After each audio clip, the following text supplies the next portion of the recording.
Good morning. Good morning. It's Chic from Chic Speaks. Welcome. Good morning. Come on in. Come on in.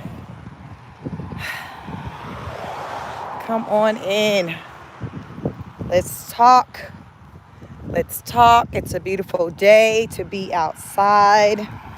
I'm normally inside on a computer, exercising, talking about the YouTube channel, Queen of Kings. Today, I said, let's get outside and let's walk and chop it up together. Come on in. Come on in. So much to talk about. Come on in. Come on in. Let the notifications go out. Some people said sometimes they don't get the notification when I'm live, so we're giving it a minute. Come on in. Come on in. Chat. So much. I don't even know where to start today, y'all. I need y'all to help me out so I'll know what to talk about later. If we go live, y'all gonna let me know. Hello. Listen. Listen, Linda, listen. Y'all, it's so much. Last night on the evening live, we reviewed Child. We met the nanny. We met the nanny. She cute. We met the nanny. But they were like, I don't think she came back. We didn't see Rose go live. Maybe she got the hell on. I don't know. But after we did the live, after I ended it last night, thank you to each of you who did show up for the live. Let me know if you were there for last night's evening live. It was very live. But I saw Child and Nanny was over there damn cooking. The nanny came back, y'all. She back. She came back. She was in the kitchen cooking some rice or something she damn cooked. So she over there feeding them. Praise the Lord, I guess, for that, because otherwise the kids will be eating a damn frozen. What the hell she put in the freezer? Was that oatmeal that she left in the freezer? I just seen the damn spoon stuck in it. It looked like an oatmeal pop. But she back, y'all. She back. She doing homework. She feeding the babies. And that's a win for the kids because they're getting somebody who's attentive to them. But child, we can't let go of $35 an hour that she getting paid for all the damn shit that she got to do over there. That's $35 for all that long laundry list of damn stuff they want her to do. That's a lot. It's a lot. And when you break it down, I think someone said about $8.25 an hour per child that she's getting paid. And it's a lot. It's just a lot that she has to do for so little money. Some people say that's below minimum wage. I don't know what minimum wage is in Hawaii, but she's definitely underpaid, in my opinion, for all the ish that's expected of her. And she's a college student. She's 20, and I just think it's a lot on her. So I just hope that she don't stretch herself too thin, because y'all know mental health is my thing. And Rose will work your damn nerves. She will work, child. I don't want her to work the damn young lady's nerves. I don't want that for her. She's too young and impressionable. Like, Rose will work your nerves. So that's why I'm like, mental health is everything. So I hope that the young lady isn't really stretching herself thin as she tries to come through for Rose, because that wouldn't be good for her. I mean, she's still a student. Her education should be her priority, not goddamn Rose and her damn shenanigans. I don't care how many subscribers she got. Let me see what y'all saying in these comments. Honey says, morning, just got done walking my pup and had no motherly structure for 3. Cool guy says, how do you have what? Let me see, 26, typo, Zara. That's definitely underpaid. It should be like 90 an hour, at least. Like, it's just, Rose knows she getting over. That's why someone said that's why she got a young person to do it. No damn way. Ain't no way, child. A grown A woman, like somebody who's about their business, professional, they're gonna be like, no ma'am. No, ma'am. Whatever language they speak, they gonna say it in that language. They no, no. No is university. Hell no, universal. They wouldn't do it. So I really think that she knows she's getting over on this woman. Anna, good morning, good morning. She knows she getting over on this woman. And the young lady, I don't think she realizes yet, she's young, and then she sees, okay, Rose is on the internet. She has a lot of followers. So she might be kind of stuck just at that, like, oh, I don't goddamn know. But she ain't where we would be at mentally. Where we'd be like, hell no, we not doing that. And I got to write these papers too and deal with you and all that you goddamn going on. And I'm over here cooking, cleaning, doing laundry, babysitting. So tonight, initially when we left off yesterday, I'm like, okay, maybe finish reviewing the nanny's first day. But child, the nanny didn't came back. So I don't know if we want to jump over to what's popping off, because the nanny over there cooking and everything. So she done cooked the meal and everything. But Rose and Brett also did a video with the family. Just, I don't know what the hell it's about, because I didn't watch it. But I don't know if it's something centered around setting the record straight, if any of you all saw that. But it was just her, Brett, and all the kids kind of sitting around the camera. And it's not a live, it's under their pre-records videos. So I don't know what's that about, what the hell they doing, they calling the damn family meeting to put on YouTube. I don't damn know. So I'm like, okay, do we want to see what the hell she talking about on that? Do we want to still focus on the nanny? She posted a long thesis on, so y'all know one of the sons got the situation going on with his mouth. What he got, a underbite? So I guess she's tired of folks talk coming for her about her child's mouth. So she wrote this long thesis on her community page about the condition of his mouth, and they're picking back up on treatment, and how I guess he's now in school, and I'm guessing the kids giving him the business at school, or I don't damn know. But she brought up he's now starting to feel the effects of being different. He's feeling it. And she's saying, hello, good morning. Oh, we're okay. I'm okay. He's feeling the effects of being different. So I don't know if the kids at school are being mean to him. I don't know. But now she's like, they're now about to, I guess, take it serious with getting his bite corrected. So therefore he don't have to continue on much longer like this. So I was happy to see that she's like trying to take it serious as far as like with the situation with his underbite. But y'all, we gonna just have to see how that goes. So she put that, I think that's on her community tab on the, you do a community post where you just type up something like what I did. I don't know if you all see the one I did last night after my live. I posted like just a gratitude, thank you to you all and everything like that. So that's my community. You call that the community page, and where you can just kind of post things where it's, messaging and things like that. So she posted that about the son with the underbite. So she's saying she's going to try to take it serious, but I don't know. Hopefully she does or whatever, because you just damn never know with Rose. She got a lot going on.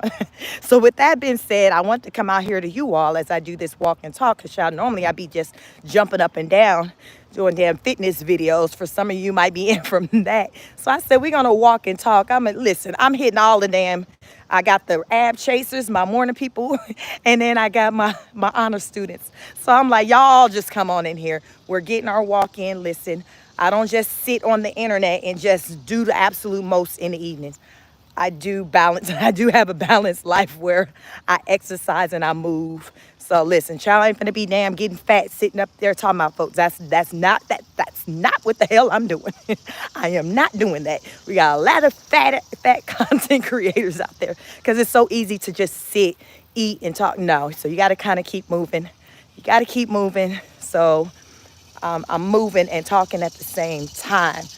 But yeah, so that's why I'm like, y'all, do you want to focus back on this nanny? What the hell going on? Because she did come back. She was like, how long can you stay? I think the nanny said she was gonna leave by like 7. She was like, okay, I just wanted my husband to be able to get home in time so we can go and like have a drink downstairs or something. So child, she trying to milk it. She tries to get her damn money's worth for this goddamn $35. She trying to get date nights in. She trying to get it in while this babysitter's there. So that's the little bit that I was able to gather last night. But if we were to review it together, that's kind of like what it'll be down the lines of, okay, how it's going with the sitter and what Rose is able to do now that she has a sitter. She's actually using the young lady's name in her recent live. She's saying the lady's name. I think her name is Akimi. It sounds like she's saying Akimi. It's something with Kimi, but she's saying her name. So I guess the young lady is okay with her name being put out there, because Rose on the live last night where Akimi was there, she was saying the name. It sounds like Akimi. So but yeah, so the nanny is back. She's back. I think somebody said last night she works only 4 days a week. So, and then you guys keep in mind, so I'm in Georgia. I don't know what time zone you all are on. So we're ahead of everybody in the US. So Eastern Standard Time. So she's 6 hours behind me in Eastern Standard Time. So you all, I guess, keep that in mind as the day goes on, progresses where you're at. And if you don't see Rose and stuff like that, keep in mind she's 6 hours behind Eastern Standard Time. So she's 6 hours behind me. She may be from West Coast time, might be 3 hours maybe behind y'all. So just kind of factor in the time if you're like, oh, I don't see her because, you know, she's behind in time. So just keep that in mind. But yeah, I just wanted to come and kind of tell you, just chat with you all while I was walking, because I'm trying to plan out as far as what I would want to talk about this evening, just from the new information that I learned last night with the sitter, and then also with the kids, the son, his mouth, and what else she said. And then, like I said, they got this video where the whole family is just sitting together, and I think it was titled "Out Clearing the Air" or some shit like that. I don't even know what the hell y'all they about to talk about. I said, I can't do it, y'all. After I talk to y'all in the evenings, child, I don't have the damn strength to get into anything Rose, to hear any damn thing too much of what she has to say, because I be tapped out. So today's a new day. So now it's just like, okay, now what the hell you saying? You know, where I'm rejuvenated. So that's where I'm trying to figure out like what angle or what you guys would want to probably talk about. But let me try to get into some of these comments. Welcome you all. Have you hit the like button, child? It's 29 people in here. Can y'all hit the like button, child? Please do your girl right. Let me see. Bingo say you're so pretty. Thank you, thank you, thank you. I welcome each and every one of you. Let me see. Honey says, I cannot believe she talked her into cooking. Yes, y'all. That girl cooked a whole meal. It was some rice and something, but she did more than what Rose do.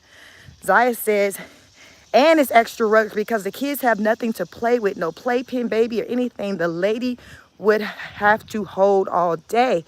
Yeah, it's just, and then Rose talking about, well, how long you staying here? Because I want to go downstairs and get a drink with my, y'all think that nanny want to say, B, if you don't get these kids so I can go home. Like Rose is really, all Rose keeps saying, oh my God, I just love her. Like Rose is really happy right now because she got somebody to deal with them damn kids. She don't care if she paying her pennies on the dollar. Her thing is, I got somebody to deal with these kids, and that's what matters to her. Let me see, it was at 3 MC. I just want to thank you because you represent the best of the transgender people, even when your transitioning isn't over. Yes, she should not get those kids. She should get those kids speech therapy. Yeah, I mean, that's a service that's offered free in public schools. So it's not like she would have to pay out of pocket. So, like I said, for her, given that the baby, you know, school just started, he's in a new state. I don't know what the black population is in Hawaii, but it seems like he's having a hard time, I guess, with the kids. Y'all know kids can be cruel, and I guess maybe they're saying something about him. And I don't know. Y'all can see it. It's on her community page. Maybe tonight I'll show it and read it out. But she typed out a lot, and she really just talked about just the game plan on how she plans to go about his mouth fixed and stuff, and the dentist and all kinds of stuff. But like I said, like I know what that experience is like is with a kid, because she said he's 7. She did say he's 7. So my daughter had the underbite, and I think when she was about 9 is when we started the process with the corrective. And child, all she had to do was wear that damn headgear that we seen him have. She wore it at nighttime for like a year. And it corrected it, y'all. It corrected pretty fast, because when you're small, your bone is softer, so it's easier to kind of mold and adjust versus, as an adult, like someone like me or us, we'd have to kind of probably get it broken. But with a kid, you can, it's there, it's still soft and pliable. So my daughter wore that headgear just at night when she was in bed, like when she'd sleep, for like a year. Like, child, it wasn't no more than like a year and a half. Like, I think it was less than a year and a half, but it corrected her underbite. So this baby mouth can get corrected. It's just going to take for Rose to be disciplined and do what the hell the doctors them say, the dentist says to do. Like, you got to follow the rules. If they say he needs to wear this X amount of hours, wear this at night, then damn it, you do it. You just follow the instructions. That's how it works. Shit, that's just damn life. Follow damn instructions. That's just life. That's just the rules of anything. You learn how it's supposed to be done, and shit, like Michael Jordan, just do it. Just do it. So it's really not that deep. Rose just has to do it and stop just being so full of herself and only focusing on the 2 little ones, and pay attention to the older ones and what their needs are. And so they can be good. So I hope that she does do right by, the baby with the underbite, and he go ahead and, get his mouth corrected, because I think he deserves that. I don't think he should have to go through life with his mouth like that if that's not what they want. Just do the work. They tell you what to do. You just follow. Child, you just got to do it. Just got to do it. So I know for a fact, personal, that it can work with just wearing the headgear, doing whatever the hell, without doing surgeries and stuff like that, because my daughter had the same experience. She's now 14, perfect straight teeth. We just did the work like anything else. So Rose, just do it. Just be about it. Don't talk about it. Be about it. Don't talk about it. Be about it. Let me see. Zaya said he feels the effects because they make him feel different. And then my daughter, she was so young to where like she wasn't feeling no impacts from having with her underbite. It just wasn't a thing. No one ever even talked about it. She really didn't even care at that time. But I was a forward-thinking parent, and I knew one day it was going to start to have an impact on her life. I knew that, and that's what you do as a parent. A lot of times kids are like, oh, I'm fine. But you as a parent got to know better, and to be able to think forward, to know, okay, right now you're saying you're good, but I know one day you're not going to be good, and you're going to wish that you had something handled. So let's just go ahead and address it now. That's basically how my husband and I approached the situation with just all of our children's teeth. None of them really cared about braces, but we like, nah, like you don't care now, you're a kid. But one day you're gonna be like, damn, I wish my teeth was this way or that way. So you just think forward. So my daughter's now 14, freshman, first year in high school, beautiful straight teeth, but back then, she didn't really care, but now she's at an age to where today, if that was her situation, she probably would care. But we took care of it before she even gave a damn, because she was just a baby. So unfortunately, I don't know how they roll in Hawaii, how many black people it is. So there's probably many reasons how her children stand out. Not only is he a black boy, but he a black boy with an underbite. So child, that's all kinds of tension on him. So just set that baby up for success. If you got the money and the resources to correct anything that can be adjusted, you do it. You willing to put thousands of dollars on your ass to get a damn body transfer, whatever the hell she trying to, which I said she's trying to get the mommy makeover. That costs more than what it would cost to try to get the baby's bite under control, fix that. So it's about the priorities. Everything comes about everything is about the priorities. Where do your priorities lie? Rose priorities is on herself. They're on herself. And I think that because content creators like myself and other people point that out about her, is forcing her to have to step her game up as it comes to her children, and particularly those oldest ones. Because y'all, we be on her, we talk about it, and she doesn't like that. So it's forcing her to have to show up bigger and better when it comes to them, because it's just like, damn, they see I'm not over here doing what I'm supposed to do. So let me write this thesis and tell them, okay, I'm going to do it. I hear y'all. We going to do this, that, and the third. It shouldn't take all that. You're a parent. You're his mom. It shouldn't take for you to be hearing other people voice their opinions about what the hell you not doing. You damn know what you need to do. You got 4 kids. It's not your first time at the rodeo. You know that you got to abide by your kids. You know you got to feed them. You know you got to bathe them. You know you got to dress them. Like, this is basic parenting 101. You 4 kids in the game. Clearly you know how to goddamn breastfeed, because you stay whipping that damn thing out. Rose, I'm going to need you to understand that there's more to parenting than goddamn breastfeeding. Because that's about all the roles that she got. Like, listen, I ain't got shit to offer y'all, but I got this titty. Like, that's all I got. Like, don't be looking for no more from me. That I'm tapped out. I ain't got nothing to give. I ain't got nothing to give. And some folks wonder if it's any damn thing in the damn titty, because it's getting flatter and flatter. That thing look real flat. So, but she pop it in the baby mouth like it's a pacifier. So my thing is, there's more to parenting than breastfeeding. I need her to understand that. There's a whole lot more to it than that. We'll start there. We'll start there. So hopefully with her having this $35 an hour nanny, hopefully it'll result in her stepping her game up to start to show up in a way that hell the damn nanny's showing up. The kids be so excited when the nanny's around because she gives them attention that they're not used to. They're used to their mom being checked out and just focus on not them, to where this is a woman that's like interested in what they're doing, what they have to have going on. Anything to do with likes, clicks, and views. It's just genuine, like, hey, let's do this together. They like that. Kids like that. It just shows that's what love looks like, you guys. That's what love looks like. Love is about just patience, understanding, giving somebody time. It's not even about really the materialistic things. It's the time. Rose don't dedicate the time to them. She dedicate more time to the internet and her rosebuds than she do her babies. We see it. People may get pissed off that myself or other content creators say certain things, but goddamn it, we not just making this ish up. We are forming opinions based off of the ish that she's putting out there. This is what she's doing, and we're talking about it. So don't expect us to just turn the blind eye and act like she got damn Mother Teresa, Mother of the Year, just because she got 1 million subscribers. I don't give a shit if she got 10,000 subscribers. Wrong is wrong. I am a parent.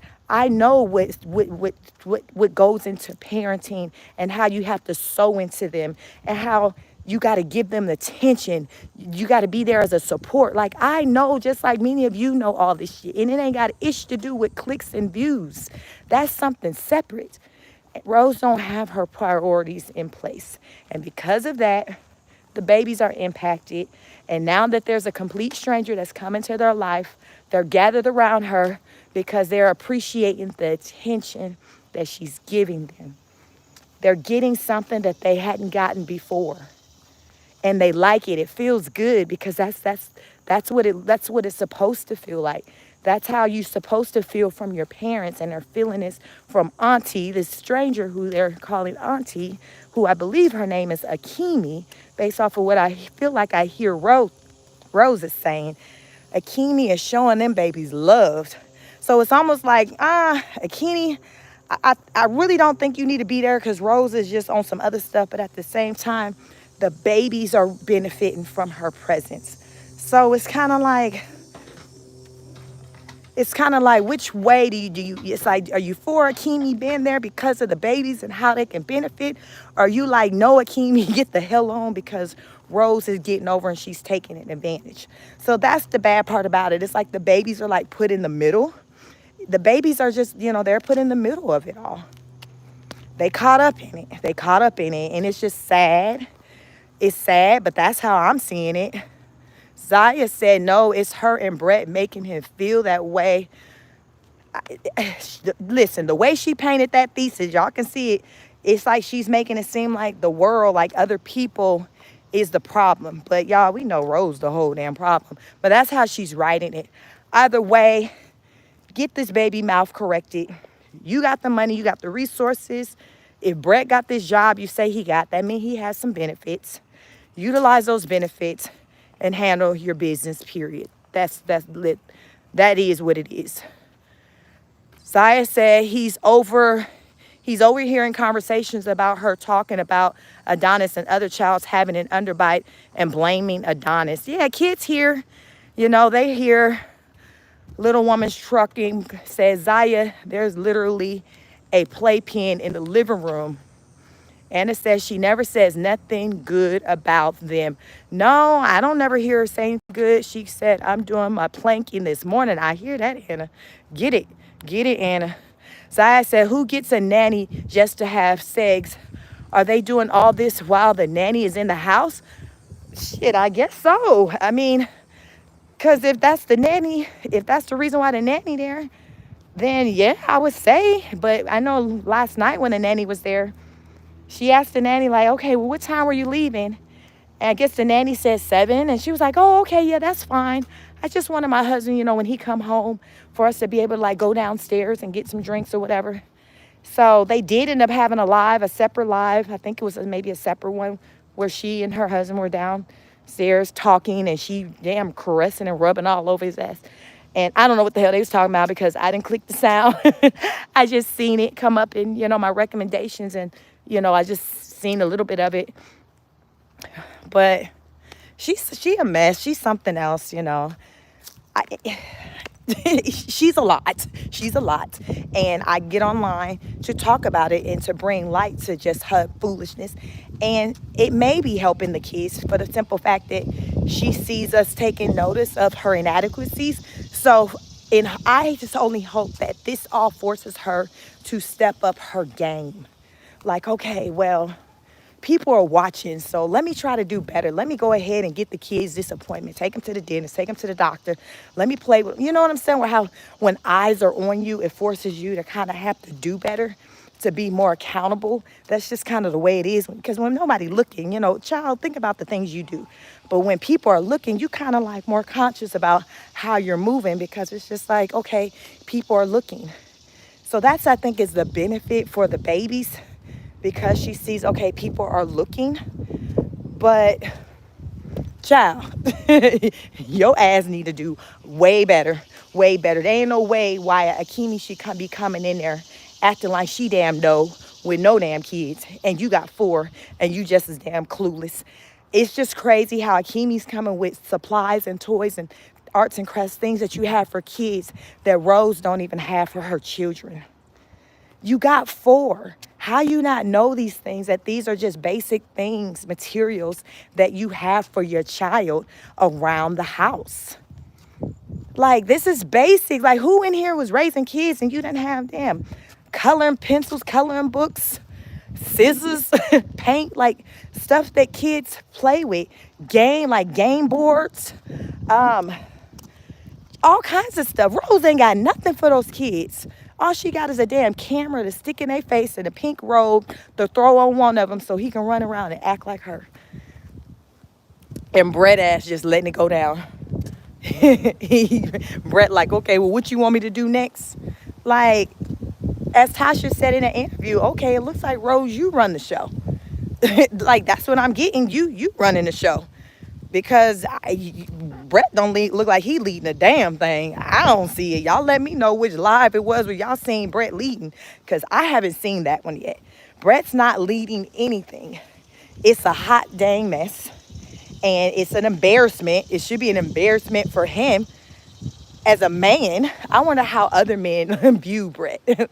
Like when they see him. Because to me, he's not a great representation of a man. Not to me. Not to me. Anna said 4 days a week. Get it, Anna. 4 days a week. Start there. I'll tell you, 4 days a week. doing something different, you're going to see results. Let me see. Love note said, hey, she getting it in, huh? Yes, I'm getting it in. I'm chopping it up with you all and getting in the walk. It's a beautiful day. Happy Friday, everyone. Anna Zaya says that Anna right, they're attacking me behind the playpen. Honey says then the lady had to rush to school. So y'all saying after she finished up with Rose and the kids, she's rushing off to school? No, this don't sound like it's probably gonna be a good work-life balance for this young lady. It's a lot, and I understand she want to make money or whatever. But God damn it, I don't know if you trying to be over there with the Millers to make money, because she don't need to be all stressed and be overworked, underpaid, and then got to go to class. Like, that's a lot. And her ass got, and then y'all know her ass hurting because she's sitting on them hard ass wooden chairs with no cushion. So now she damn running late, going to class. Her ass hurt. Her ass hurt, her knees hurt because she got to bend down. Y'all see, she thick. She got a little weight on her. So she got the damn crisscross applesauce if she sit on the damn floor. Like, no. No. To me, her body ain't given that it's equipped for all of that. She ain't equipped for all of that. That wasn't in the job description. So it's just bad. I just hope she kind of starts to think like, okay, is this worthwhile?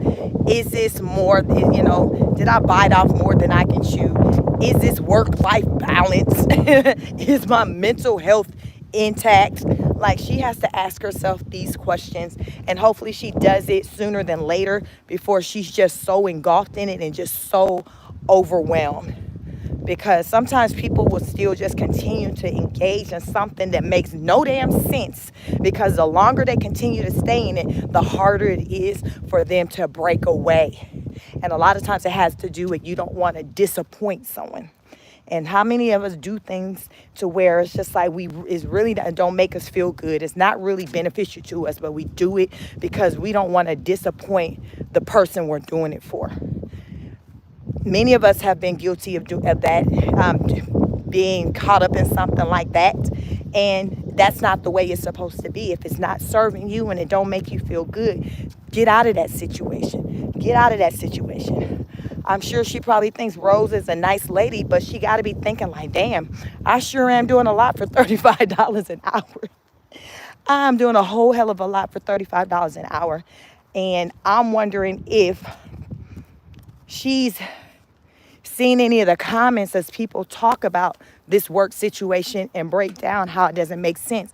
And if it has her to think like, damn, they may got a point. Because maybe initially she didn't really think about it, but now after the fact, it's just like, well, I guess it is a lot for $35 an hour. And now she's like, okay, I wonder if I could renegotiate my pay. Y'all think Rose would be up for renegotiating her pay to bump her up to $75, at least $100 an hour? That's the question. Will Rose be willing to renegotiate that pay? Because every time it seemed like I catch a live, it's like more and more added to what the job is. But yes, child, she cooked. Yesterday she did the cooking. Rose ass was in the kitchen eating the food, talking about Akimi cooked. It smelled good, and she in there eating it while Akimi over there working with the babies. And now Rose talking to her, what time you leaving? Because I want to dip out and go downstairs and hang out with my husband. Like, damn. It's just like, I know the sitter's just probably like, what the hell is this? What is this? What the hell is this? Where am I? Am I in the twilight zone? Because I know I'm shaking my head, and I ain't even damn doing the work. We shaking our head. So y'all know at this point she's thinking like, yeah, this is a bit much. This is a bit much.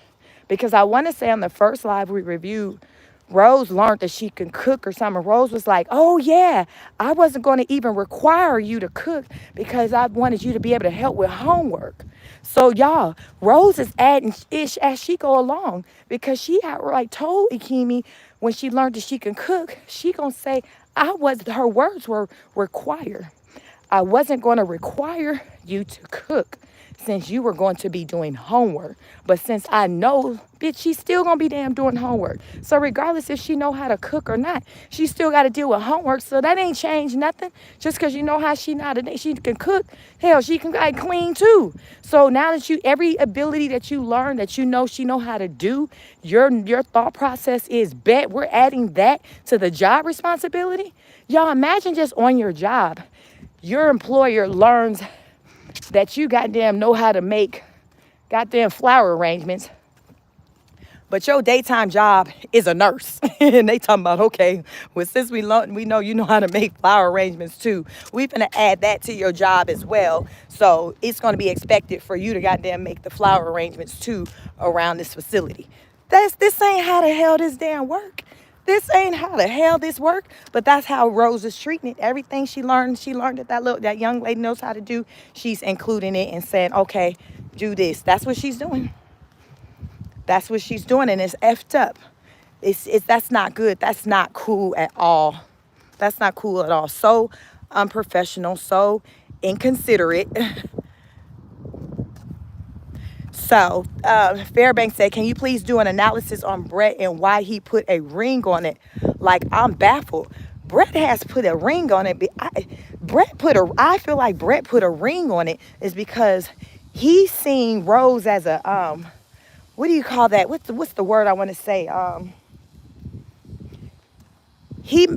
There was an interview. Let me see. Him and Rose were talking. I reviewed it. It was one of my reviews, maybe earlier this week or last week. Child, yeah, it's so many of them. But in one of them, he made a comment to Rose and saying that he was driven, was interested in doing all kinds of stuff until he turned around 30.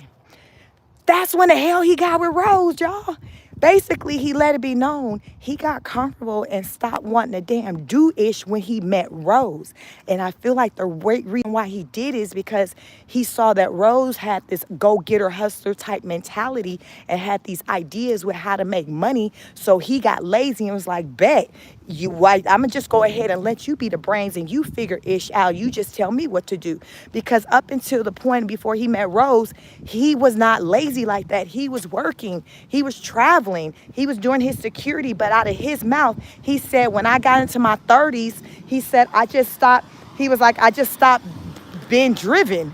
I just stopped caring. And I immediately knew why. Because you got with Rose. You got with y'all know black women got a reputation of working very hard. They said, listen, $1, what Tupac said his mama made, $1 out of 15 cents. Y'all know we will make some shit. We gonna make it do what it goddamn do. We gonna make it do what it do. That's all we know. And I'm gonna say it probably most likely go back to slavery days when we were forced to have to make something out of nothing. So it's the mentality, it's the work ethic that we have in us. He came across a hardworking black woman because Rose had to, when her husband left her, she had no other choice but to try to figure out how am I going to make ends meet for me and my son.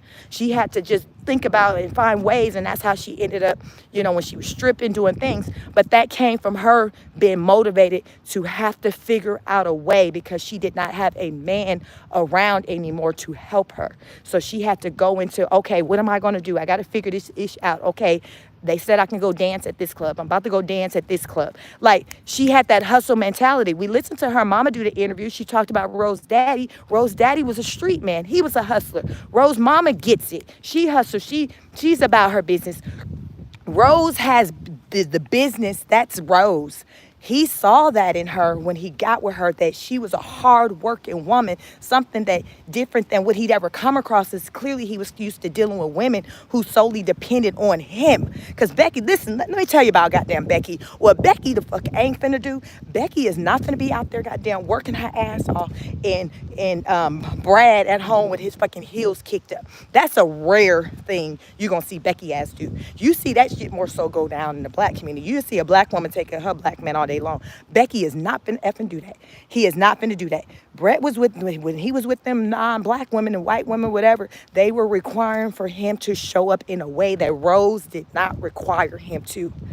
Rose has not required him to do that. That's why he moves this way.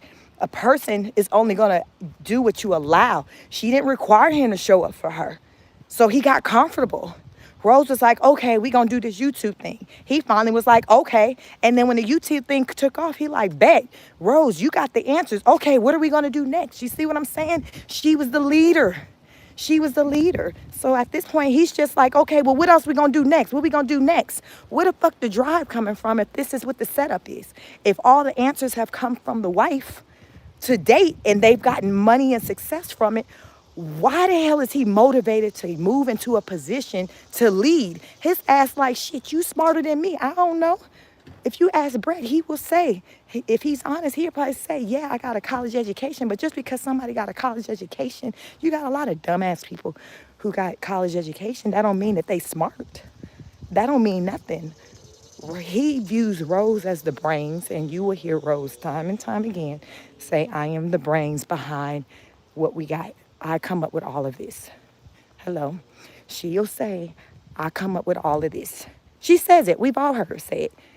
I am the one who comes up with the ideas. He is just like the worker. She comes up with the ideas and then she tells him and the kids what to do. That's their situation. And it's worked for them as a way of like, as far as when it comes from like money, it ain't worked as far as his assertiveness and how he looks as a man. But clearly he didn't really care about that. He didn't really care about that. His thing was, okay, well, as long as the money coming in, I don't care the way it looks as though Rose is the one doing everything, guiding or whatever. It is what it is. Like, he was willing to put his manhood, his pride to the side or on the line. Like, he didn't care because it was about the money. But now it's like on the internet, everybody's talking about it, pointing it out and all it is. So now it's this big old thing with this lie they push of, oh, well, Brett does do stuff. He do this, do that. Stop goddamn lying. You an MF lie. The only reason why y'all keep pushing this narrative is because people are looking at your white man in the side eye.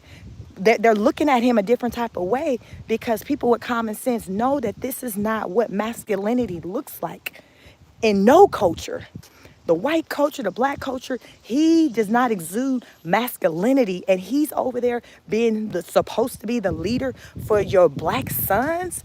Adonis, go get your sons, because it ain't a damn thing that Brett can teach them about masculinity and manhood. Nothing. Brett Aston, he's nothing but muscle to me. When I look at him, he's just muscle. He's just a big, hello.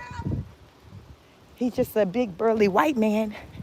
And okay, shit, you can hire the goddamn movers to damn move your damn furniture. Like, what more do you bring to the table, sir? What goddamn more do you bring to the table? Not a goddamn thing. Brett's not bringing nothing but his whiteness to the table. And Rose is good with that, because she can create her narrative around him being white. What they say, when his white is right, that's the narrative that Rose has surrounding her channel. I'm with a white man, so because I'm with a white man, things are going this way, that way, the third, when she's a damn lie, because it's not him making that stuff happen. It's her making the stuff happen. It's her, but she's come giving off that, no, it's him and he's doing this and that because he's white. Y'all think she'd be giving Adonis all that type of credit if she was with him? Hell no. She wouldn't just be doing that and like so emphasize on what Adonis doing for her. Like, no, Rose is her narrative. What they say, race bait, Tasha K was saying. This is Rose. This is her claim to fame, is to use race for everything. And I'm convinced, I bet you part of the reason why she picked Akemi to be the nanny was because of her, that she picked up that she wasn't just black. She was something that can be talked about pertaining to her race. Y'all, Rose like talking about, yeah, they want to know if you're Jamaican. Rose knew goddamn well that woman was not Jamaican. Rose knew. Just like we was able to look at that woman and see there was some other stuff, different races going on with her. Rose knew that too. Rose, it was her strategy to get someone in as a nanny who didn't have the typical black phenotype, that looked like that she can be something else, because she loves to have everything centered around race. Why y'all think she named the damn son Race? Who running around naming a baby this Race? What? She's obsessed with race. She just loves talking about race. So she named one of her child's Race, and she got a nanny who looks questionable as far as like what her ethnicity may be. So that's going to spark a conversation. Now she asking lady, oh, you speak other languages? Or like, y'all, everything that Rose does, it's a method behind it. It's a reason behind it. It's a strategy. I've peeped that with her. I've peeped that, like everything, it's something behind it. Rose act crazy, but Rose not dumb. Like she's not dumb. She's not dumb. I wouldn't. Rose isn't dumb. She crazy as hell, but she's not dumb. She may act slow sometimes, but Rose got enough sense to know how to get the people in, how to get the people talking. She got that ish down packed. That's how she got to a 1 million subscribers. You don't get to 1 million subscribers without having some type of strategy, some type of play. You got to pay attention to, okay, what are the people moved by? You all, as a content creator, we put out different types of content. We're able to see how each type of content we put out, how it performs, what grabs the people. When you see something that's grabbing the people, that is what you stay on. That, y'all, I'm telling y'all, that's content creation 101. It grabs the people. That is what you stay on. Rose saw that the whole race baiting thing, it was grabbing the people. So she stayed on it. She stayed on it all the way to 1 million plus subscribers. That's what she did. That's how it works. So that's why Rose found what works for her. So Rose have to respect how other people are moving and what works for them. You can't do the absolute most to get yourself where the hell you want to get, but then want to dictate to the next person what they're doing, how they're trying to reach whatever goals that they're trying to reach. It don't work that way, Rose. It doesn't work that way. If I choose to come out here and talk about the damn ish that you do in the damn Hawaii, that's my prerogative. I have every right to do it. You cannot control that. But Rose has this control thing about her to where she wants to control what other people are doing. She's going to be doing that with the nanny if she ain't already done that. She's obsessed with just being in control. Brett has allowed for her to control him. So she think that, okay, well, anybody who I encounter, they ought to let me control them too. Well, you got life all the way effed up if you think that's how it works, because that ain't how the hell it works. You ain't running ish other than whatever's going on in your household. You're not running anything that's going on Beyonce's internet. That's not how the hell it works. And you're going to be in for a rude awakening if you continue to still try to go through life trying to control ish.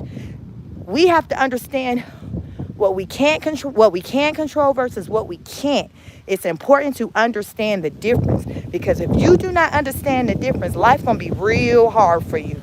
And the main thing that I tell you all that you need to understand is that you cannot control other people. You cannot control other people. You can only control yourself. You can try to come out here. I come out here to try to motivate people how I do. I work out, I do my little physical fitness because that's all I can do. I can motivate. But it's up to you if you want to put the work in to try to change, right? You see, all I can do is motivate. I can't do nothing more than that. It's up to you to find something or someone to be motivated by. That's how change comes. That's how change starts. That's with anything. It starts with you. It starts with you. So Rose is so focused on outwards, on trying to control what somebody else is doing, to where she's not putting enough energy in trying to control herself and what she can do, how she can show up differently. Because here's another thing, y'all, just in case you didn't know, you're gonna learn some stuff today. When you control you and try to change you, guess what? You'll start to see that that's going to have an impact on those who you encounter, to where you're going to start to get a different response from them. So it's like an indirect way to where you had some type of control.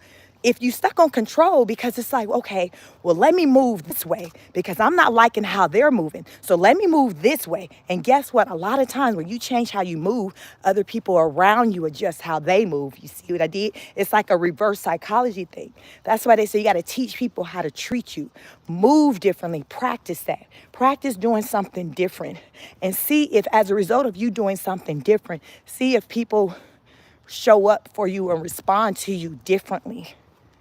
Test it out, because you can't directly be trying to just control people. Control yourself. So therefore your surroundings will then be adjusted. It'll start to adjust to the who you're showing up as. That's why I like to say, if any of you are familiar with my workout videos, I always end it with saying, step out into the world and be that person that you want others to show up in the form for you. So example, be the light. When you go outside, be positive, help people, show up in a way that you want somebody to show up for you. Lead by example. Lead by example. And that's all that I can do as I come on here and I talk to you all. I bring you into my personal life. It's to lead by example. Child, whether this damn phone on or not, this is my life. This is what I do. I'm always moving. I'm walking or I'm exercising, doing another form, because walking is exercise. I'm exercising in front of a camera or I'm outside walking. This is my life. I come on this internet to show you what it is I do to get the results that I get. Because whether or not I'm coming on to show you, guess damn what? This is my life, so I'm getting the damn results anyway. I choose to come out here to show you all so you can be motivated to do it. You see how this works? I can't control y'all to do a goddamn thing. All I can do is show you what the hell that I damn do, and maybe you can damn be motivated by it. That's all I got. That is the hell all I got. We all need something, someone to be motivated by. That's how we progress and we make moves in life. Find something that you're motivated by. Rose has admitted recently when we were reviewing one of her lives, she said that she's addicted to the internet. She's addicted to her subscribers. Rose is basically addicted to the attention. That's the wrong type of addiction to have. She's not focused on herself and trying to have self-development. She's addicted to what other people have to say about her. And I really feel like that stems down from to her childhood, from just her not feeling like she was getting the amount of attention that she would have liked. So she's still starved for attention. So she continues to just do ish and say craziness because she wants people. It's almost like this mentality of, see, me, I'm over here. So you guys ever know somebody who do just entirely too damn much, and you say it's always like, damn, they always got to have attention on them. That's the same thing. It's just that maybe those people just don't have the camera on them. They're not on the internet. But you see people in life to where you notice, like, that family member, every time y'all come together, they got to be the loudest one. They just always just trying to damn have all the tension on them. This is what I'm talking about, y'all. This stemmed from childhood, where they, as a child, they weren't feeling like they were being seen. Like, that's the real thing. Many people as a child felt like they were not being seen. There probably was like a lot of kids. Rose says she one of 16. So child, imagine trying to find your place amongst 15 other siblings. Like, that's insane. That's insane. So even today, as she's 29, approaching 30, I feel like she's still struggling in that area to be seen and heard. So that's where the internet comes in. That's where you come in, we come in, because it's just like, okay, I want y'all to see me and hear me, but I want to control the narrative as to how you speak on me. That's not how it works. We cannot control how people think about us, perceive us. We can do our best to put our best foot forward. Hello, I'm well. How are you? We can do our best to put our best foot forward, but we can't control. Ultimately, we can't control if someone likes us or not. Like, you can't. But Rose, she don't get that. To her, it's just like, I'm going to do everything I can to try to control people's thoughts of me. And if it's not in a way, if they don't think of me in a way that I want them to, then I'm going to work to try to get them shut down. I'm going to turn people against them. I'm just going to do whatever I can to make them out as a bad person because they don't like me. Everybody not going to goddamn like you. Everybody don't like me. It is okay. That's the life. Everybody not going to like me. Everybody not going to like you. It is okay. The only thing you can do is show up in a form of who you are, to be authentically yourself, and your tribe will find you. That's how the hell it go. Y'all, it ain't no damn deeper than that. That's really, it really don't get no deeper than that. And Rose does not understand that. And I think a lot of why she don't understand that is because she does not have anyone like myself that speaks these type of words onto her. Nobody's talking to her like this. What the hell? What kind of conversations y'all think her and Brett have over there? Outside of the camera being recorded, do y'all think they're even talking really much like that? Neither one of them come off to me as like conversationalists. I'm just goddamn saying. They sure the hell ain't no damn. Hello. They surely aren't no damn deep thinkers over there. So really, I think really the gist of really their relationship is just YouTube and content creation, which is very sad. But Rose don't have nobody in her life speaking wisdom, wise words to her, guidance. She said none of the family F with her. So where the hell she getting damn words like this from? She ain't hearing nothing like this. Rose is not hearing anything like this because ain't no effing way if she was hearing something like this, she would be moving the way she does. Y'all, she wouldn't. She would move very differently. So what did they say? You are the company that you keep. Rose is not surrounded by good company.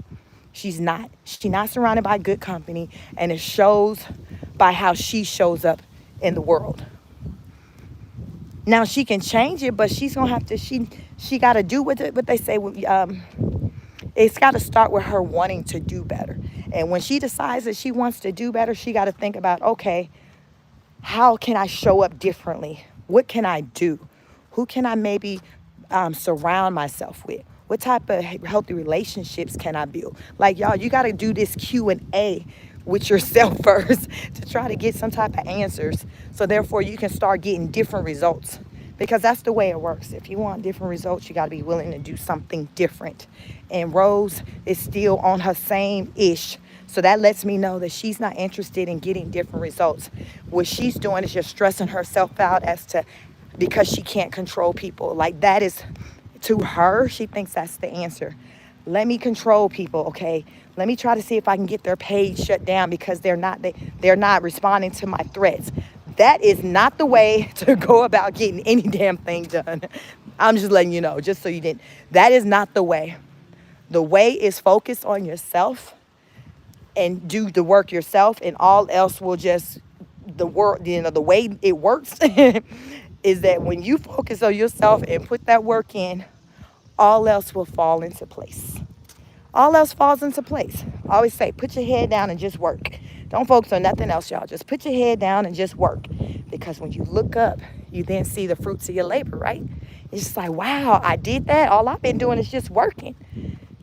All I've been doing is just working. And that's how I approach just anything, whether it's my workout videos, my late night, my long street live, my lives.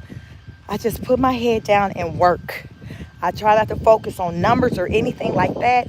I just put my head down and work. And when I do that, when I look up, I see you all. I see you all in bigger and bigger numbers.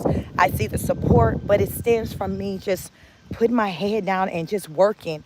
I come out here, I show you all who I am. Y'all probably think I'm goddamn crazy as hell. Y'all, this is just me. This is real life. Like, can you imagine the ish that you hear me say whenever you hear me talk? This is me. So just imagine what other topics you can talk to me about. You're going to still get the same type of energy. But I give you a lot of energy, but at the same time, I got a lot of knowledge too. So I'm not no dumb, bro. Like, I ain't dumb. Like, I got a lot of knowledge, education. I'm 43, so life experiences. So there's just a lot. I like to believe that I'm a goddamn well-rounded individual. So I come out to show you all who I am. This is who I am. I was telling my husband like that I feel so comfortable when I come on the internet and I talk to you all. I feel like I can just be me. I don't put a lot of thought process in it. Like when I first joined the internet and I would think a lot about it, I would make sure, oh, I got to be camera ready. I got to do this today. And I didn't even get the same type of response from people then. Now my mindset is I'm about to come on here and talk to the ab chasers, talk to the honor students. I'm just me. I don't overthink it. I don't think about none of that ish. I just turn that camera on and say, hey, it's Chic from Chic Speaks. Welcome. Like, it's that simple, and I love it because it's so natural, and that's how I'm able to just kick out that content for you all, because you all make it feel so natural for me. You welcome me. You show up. I wouldn't show up in the manner in which I do if you all weren't showing up. You guys show up, so I'm like, okay, as long as y'all keep coming to class, I'm going to show up and be the teacher, the facilitator to facilitate, because I just say I facilitate the conversation. I get it going. I get you. I encourage you to think. It's beyond liking your favorite person. Sometimes, even if we like somebody, we got to recognize when shit just ain't right. When something where some folks can just damn do better. Don't mean you can't F with them and you ain't got to like them. It just means that you're recognizing that there is room for improvement, and that is okay. It is okay to recognize that your favorite person got some damn work to be done, because likely we all got work to be done. The difference is that most of us, our lives isn't on the internet, so people aren't able to see the work we need to have done. But people, when you choose to put your life on the internet, you're saying, this is what you're saying, myself included, you're saying, I'm opening myself up to be able to be scrutinized, to be judged, to be this, that, and the third, because I brought my life, my business to the internet. You can't do all that and then get mad when people start expressing opinions and things, because guess what? They wouldn't have even known any of that had you not brought it to the internet. So how does that work? You bring it to the internet, but then you get pissed off when people talk about it. You can't have it both ways. That's delusional thinking to me. You cannot have it both ways. And that's what Rose is doing. Rose brings her shenanigans to the internet, but then she gets upset when people talk about it unfavorably. Girl, most of the shit you bring to the internet is unfavorable. What the hell? Even if I wanted, y'all be trying to find good, positive things to say about Rose. And y'all have heard me, if you've been listening to me for a while, I've said some things about Rose. Like, I personally find her to be, I personally find her to be hardworking. I find her to be hardworking just because of how the dedication that she puts into keeping content coming. Because as a content creator, y'all, it's not easy. It's not, just so y'all know, it's not easy at all. It's not easy to be a content creator. I'm just, little over 1,300. I have worked my ass off just to get to that number. And I've had my channel, as far as with me posting content, since like 2020. It's hard work. So I respect anyone who put out content and then they have a large following, because it shows me your dedication and commitment. Rose continuously puts out content, whether we're here for it or not. But goddamn it, somebody here for it, because she'll have over 1,200 people listening to her lives. And then when you look at her videos later, you see thousands of people who have tuned in. The key to content creation, just for any of you to know, is going to be consistency. You have to consistently show up and put out content. That's how it goes. We be tired. I'm sure there are times when Rose is tired, but she knows in order to make money, she has to show up to work. She got to put the content out. She got to put it out. That's the same with me and any other content creator. That's how it works. So I would never call Rose lazy. She many damn things, but we ain't finna call her lazy. We are not gonna call her lazy, because we see her entirely too damn much. It's an oxymoron. This isn't a lazy person if you're seeing them constantly putting out content like this. She's not lazy. She's not lazy. So I find things that I can to say about her. But God damn it, it's a whole lot of ish that she can just afford to kind of do better on. That we're looking for her to do better. She can do better. And she got kids who's dependent on her. So that's the part that really makes it most alarming, just because there's kids that are dependent on her. It's not like she's just a grown person and she's just responsible for herself and getting it how she lives. I think even if that was the case, many of us probably wouldn't even care or voice opinions on the level that we do. But a lot of us do it because we know there are babies in that house and we're concerned. We're concerned. We know this ish ain't right. This don't sit right in our spirit. This is not right. So we're going to talk about it, bring light to it. So therefore, maybe it'll motivate her. She'll come across the content and be like, okay, well, let me tweak some things. Let me make some changes, because people seeing what I'm doing and they in unison, they say, that ain't the move. That ain't right. That's all that we can hope. And again, that goes to me coming out here, just hoping that I can have some type of positive influence, no matter how you may have heard me say something. Everything is driven in a way of me wanting you or someone to do better. So if you know better, why not try to help somebody else who may not know? Because I understand people may not know what I know. And that's okay, because people may know stuff that I don't know. We have to be open to learning. We have to be open to being willing to pivot, to change, to adjust in order to get the results that we want, to get different results. That's that energy I come to you with my fitness videos and my long form content videos. Everything is about putting in the work. Everything starts in the mind. It starts in the mind. It's once you think about, okay, I want better. I got to do better. I need to do better. Guess what? That's when you start to be motivated to do better, because things, resources. Here, let me hit you with this one.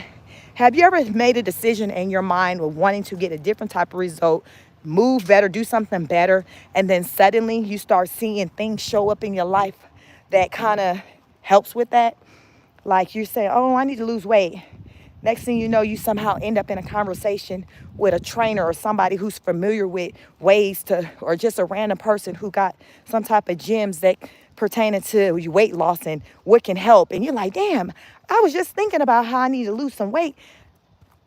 To me, that falls under the law of attraction, to where energy, things start to attract to you when you change your mindset.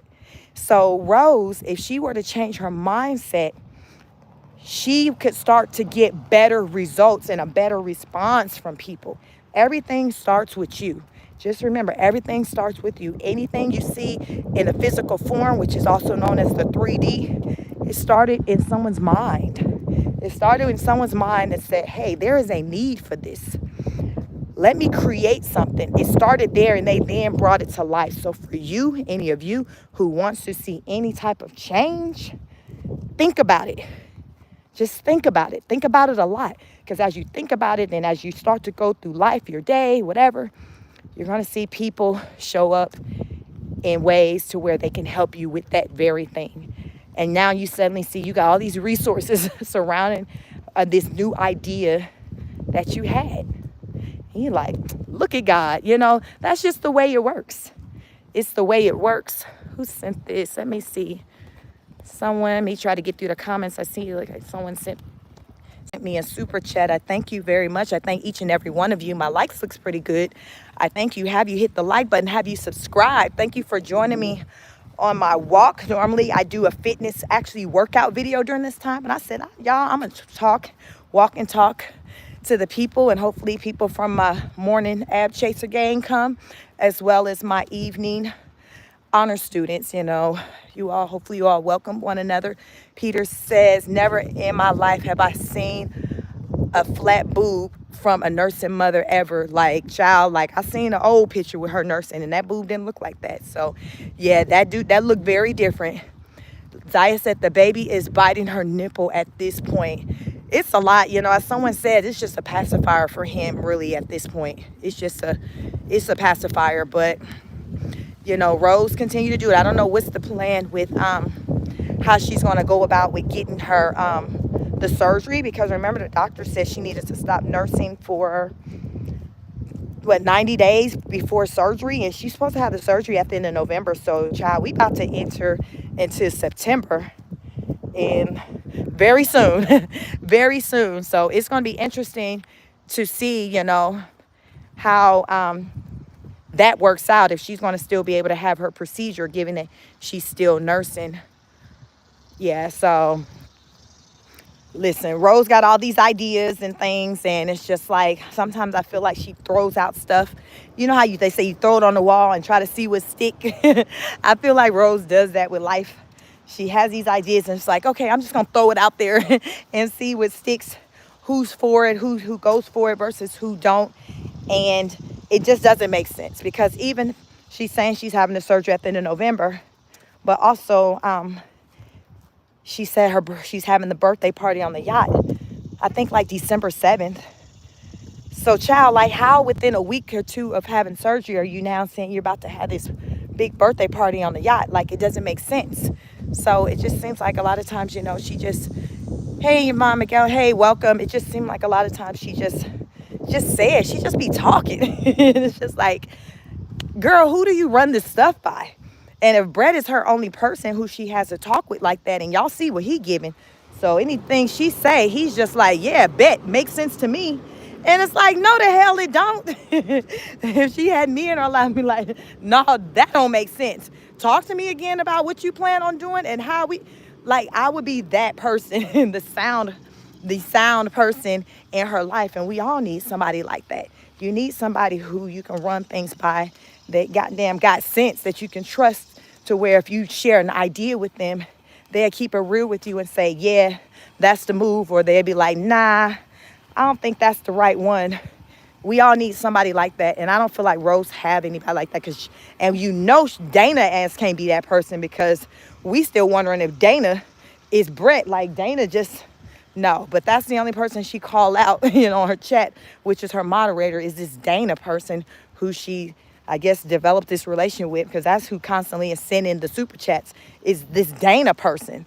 But this Dana person, we all know ain't smarter than Rose. So Rose down bad, because hell, if Rose is as smart as damn the sharpest knife in a drawer, and we see what she giving, we like, well, damn, that ain't good. That's not good.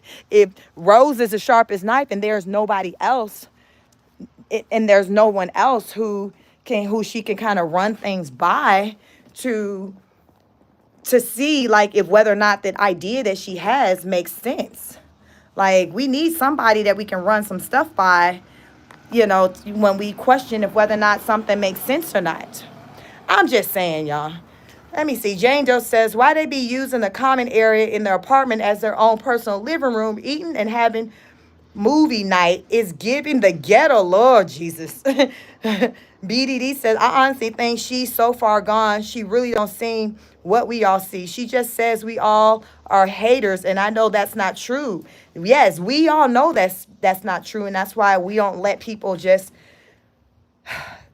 we don't believe in that. Like, sometimes people will come over to the lives in the evenings and say little things, and I notice, when you all will comment, we let them know, no, it's not about that. It's not about hating or being mean. It's about calling ish out that's just damn wrong. It's about just using common sense, saying what needs to be said, not just trying to say something to her just because we like her. Like I say, you can like somebody, but still recognize that there's room for them to do better. There's room for them to grow and to develop. And that's why I don't care what people say, like, as they come and they find my channel, because they'll come and find my channel, and child, they'll stick around for a long time. And it lets me know that, yes, you don't want to outright say it, but you know that I'm not talking crazy over here. The people in the chat are not talking crazy, because if that was the case, you wouldn't still be here. There is a reason why you're still sticking around. You do not want to admit or acknowledge that we are onto something, and that her shit stank, and that she needs to do better. You don't want to acknowledge that because you think she cute. You think her kids are cute. You like her man. Like, okay, so the hell what? So the hell what? Two things can be true at one time. You can think she's beautiful, but you can think she batshit crazy too. Like, listen, child, listen. You can have multiple opinions about someone. And I just feel like with the Rosebuds, it's like, well, because I like her, I want you to ignore the damn stupid, the craziness that takes place in her life. I want you to ignore that. Don't pay attention to that part. Just look at this part. I know that it's effed up over there. I know it's effed up, but we ain't gonna look at. We just gonna look at this part right here. Look how beautiful the babies are, and Rose got her husband. I know she effed up over there, but we ain't gonna talk about that. That's not how we think.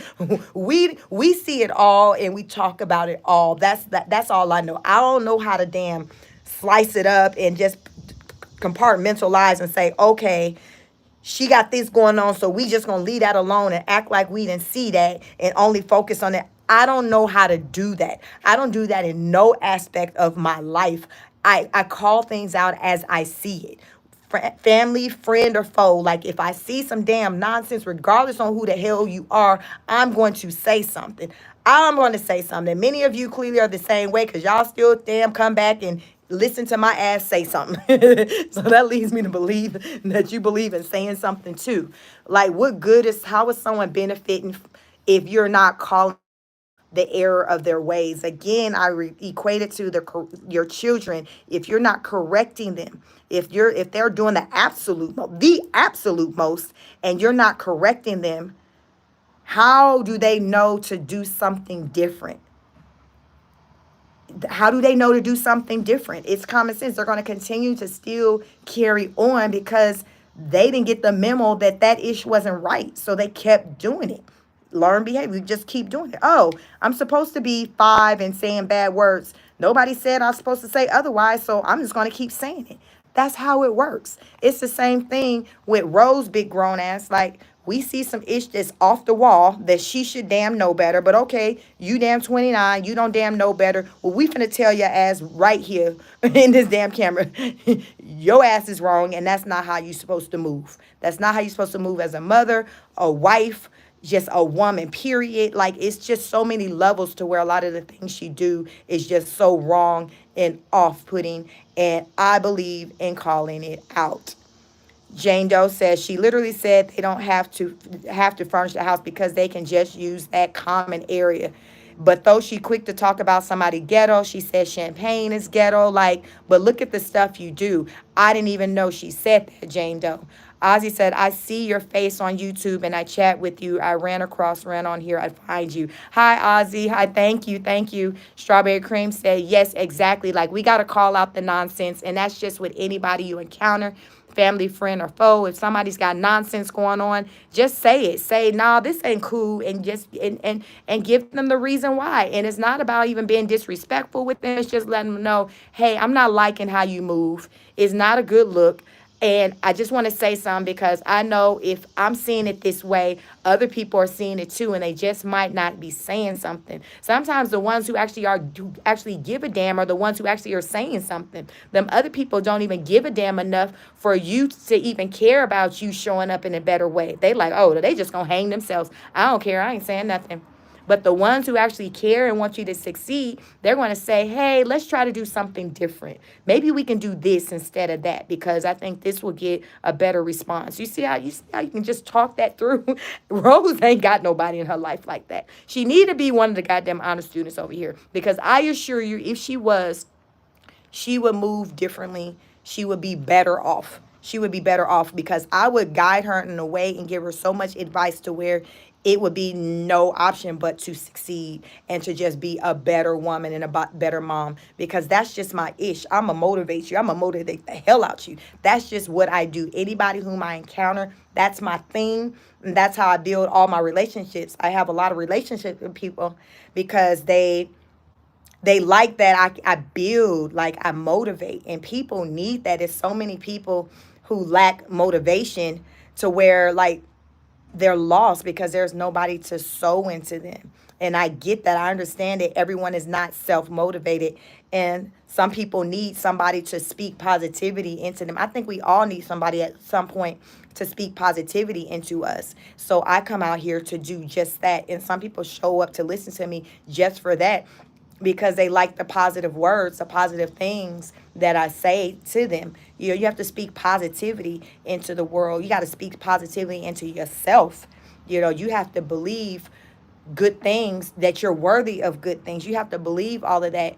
And I feel like Rose doesn't believe those things about herself. She tries her best. I think the Rosebuds tried to make her believe that she's something, but she doesn't quite believe it. And I can tell that Rose doesn't really believe a lot of the things that people say as far as say well how beautiful she is, things like that, just because her insecurities are so loud to where it lets me know that you truly don't believe these things you say, because if you believed it, you know you don't have to do this, that, and the third. It's going to be telling every time if whether or not somebody believes the things they say, because you got to see if their actions line up to their words. Pay attention to whether or not someone's words line up to their actions. That's how I always say my favorite subject is people, because I like to pay attention to people and see how they move, because I'm hearing what you're saying, but I'm looking also at how you move, and I'm believing you are who you are with how you're moving, not what you're saying to me. And I can always tell someone, people sometimes will ask me, well, Sheik, what do you think of, and I'll give them my opinion and I'll say things and I don't be wrong.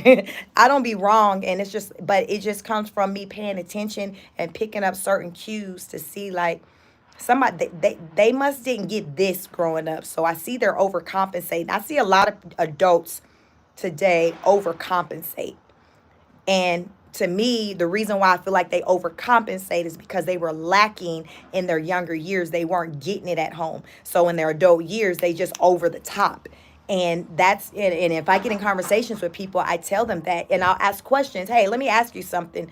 You know, did your mom just not show up? I'll ask them certain probing questions because people ask, like, how do I, because I have the background to be, I can be a therapist if I want to have my license activated and open up a practice child. I can be a whole therapist out here, but I just choose to not do that. But people wonder, like, okay, how do you do that? And I say it starts with just, you ask questions. And then so you throw out a question and you listen to them answer it. And then from there you maybe ask another question and maybe takes it deeper. So you're going deep. You're just asking questions because these answers that are coming out of these questions, you're then lining that up with the person that's presented in front of you. That's how I piece it together. It's like a puzzle, I guess. My brain, I'm very analytical, so it's just constantly going. If you haven't been able to tell, like my brain never shuts off. I'm one of those people, my brain is always going. So I'm trying to figure ish out. So I ask a lot of questions because I'm trying to understand. That's just been me. I am, so anyone who knows me, I ask a lot of questions, but it helps me to understand the person that's before me who I'm dealing with, because I feel like if I get an understanding of who you are, it's going to increase my patience for you. I'm going to have greater patience for you because I'm going to understand your story. That's why I like to know people's story, because therefore, if they're giving off something in particular, I can link it back to something that they've told me that happened back in the day. And I can be like, okay, I see what we're doing. I see why this is happening because he or she said this happened at this point, and I can see now why this looks like the way it looks. That's how I operate as I interact and engage with people. So even though I don't, as a job, I'm not a counselor, I'm not a therapist, my brain still thinks like one nonstop. So as I talk to you, as I review content, I'm still in that mode, like the psych mode at all times, breaking ish down, trying to damn understand. I don't know how to not do that. But that's how I come to understand people, by being that way. So that's just my gift, my ability. We all have something that we do on a different kind of level than the next person. So that's what I do, y'all. I can break ish down like a person. I can break a person down with trying to understand. When I listen to their story, I'll listen to a family member's story, and I piece it together. And that's how I do what I do. And you guys show up to listen to me break it down. But that's the background. So that's the background. Workout says, are you a psychologist? No, I have the credentials to be a therapist. Um, but thank you, Lee. You says you got a nice brown forehead. Thank you. I have the credentials to be a therapist. That's what my education is in. I have a master's degree in clinical mental health counseling. So what that means is that I have the education to be able to be a therapist. So initially, my plan was I wanted to be a family therapist. So I wanted to work with, just the nuclear family, the husband, the wife, the children. Y'all, what's going on? What had happened? Why y'all tripping? What's going on with these kids? Like, that's what I wanted to do.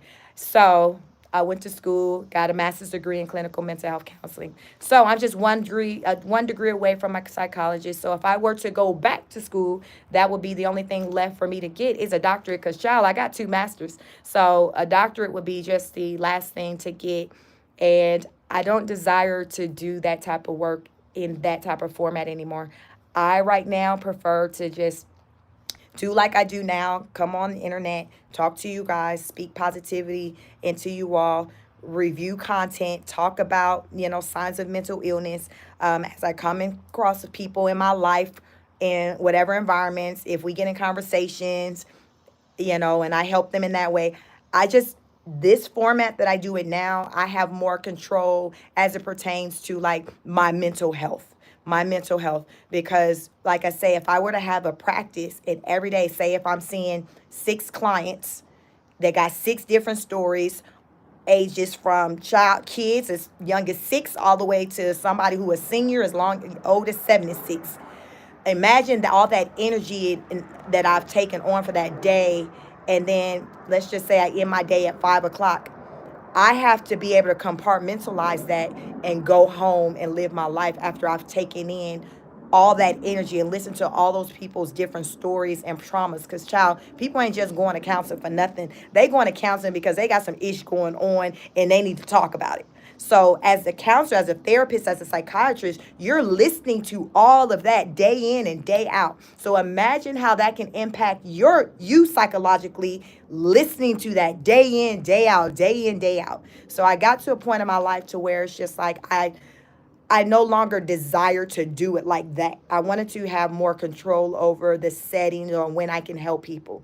So now it's like, okay, I can jump on YouTube if I want to say some things, speak some positivity into you all. Or as I go about my day to day life, if I'm coming across people and we happen to get in conversations and I can do my thing and say certain words. Child, people just be getting free therapy from me, free diagnosis. They get all kinds of free stuff for me. But to me, it's better for me as it pertains to my mental health to do it in this capacity versus sitting in an office with my notes and doing my thing. So, no, I'm not a therapist. I just have the education to be one, but I'm not a practicing therapist or a psychiatrist. The difference between the therapist and the psychiatrist is that the psychiatrist has a doctorate, so therefore they're able to do the actual official diagnosis and prescribe medication. So if I were to be a therapist, I can say, okay, Rose, I feel like you struggle with anxiety disorder, severe anxiety disorder. What I would have to do is write that up and refer that over to the psychiatrist to say, hey, these are my findings. The psychiatrist will then review my notes and conclude of whether or not they are in agreement with it or not. Then if they are in agreement with it, then they would say, bet, okay, I can write out a prescription for this.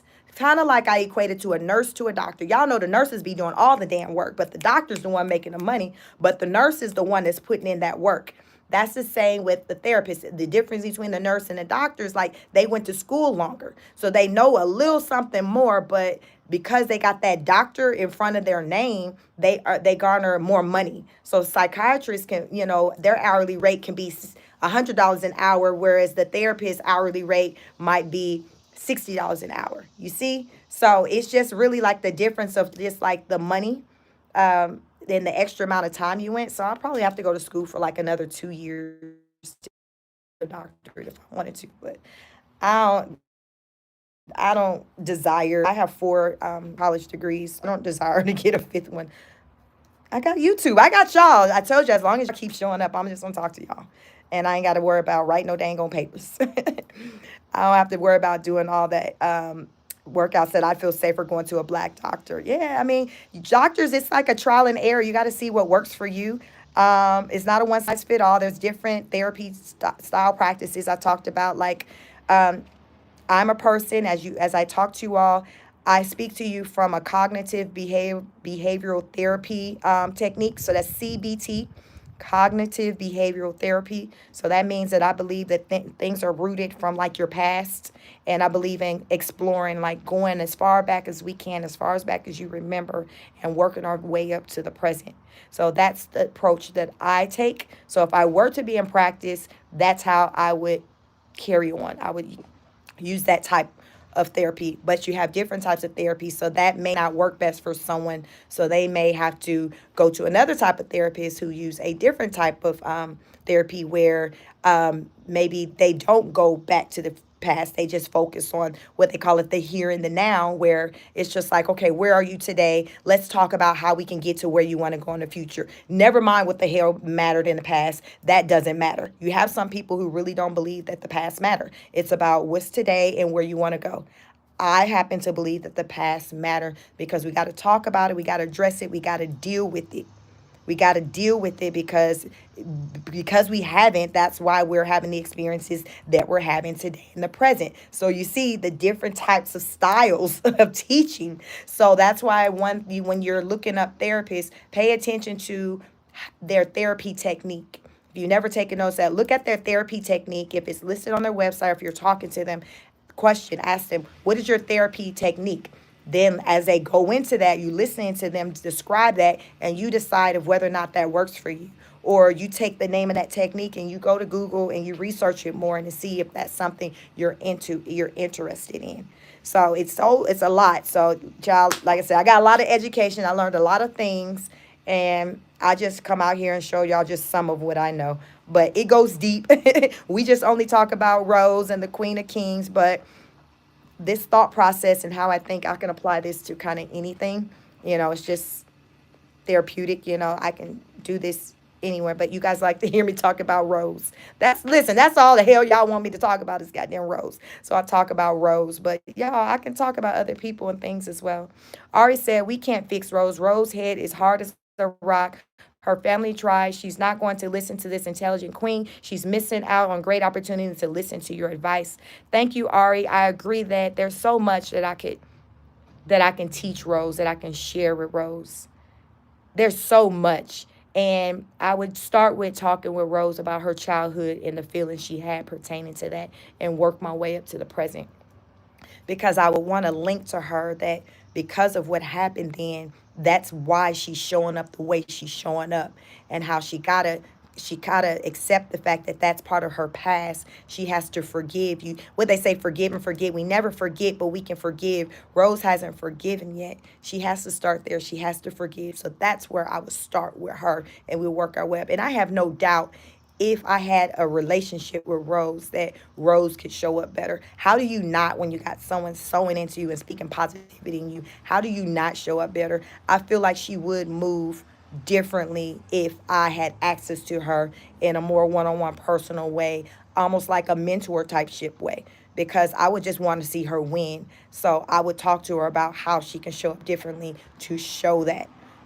Like, I want you to win out here, and I want anybody who comes across my content, I want you all to win. That's why it's important when I say like the video, share, subscribe, because a lot of people don't have people in their lives like this to speak into them. So if my content can reach people around the world and they can listen to it, that can make a difference. Even if I reach one person, it can make a difference, because these words, I just know the importance of hearing them, and not enough of us hear these type of words in our life at all, or regularly. BDD said, yes, it's very draining. It will deplete you. You will end up with an empty cup trying to fill everyone else. Yes. And when I was in school for counseling, that's what we were taught, like, to self-care, the importance of self-care, to have hell your own counselor, therapist on deck, because it gets so much and you're taking on so much. Imagine you all like me, like, say me listening to a story of a child saying whatever's going down with them,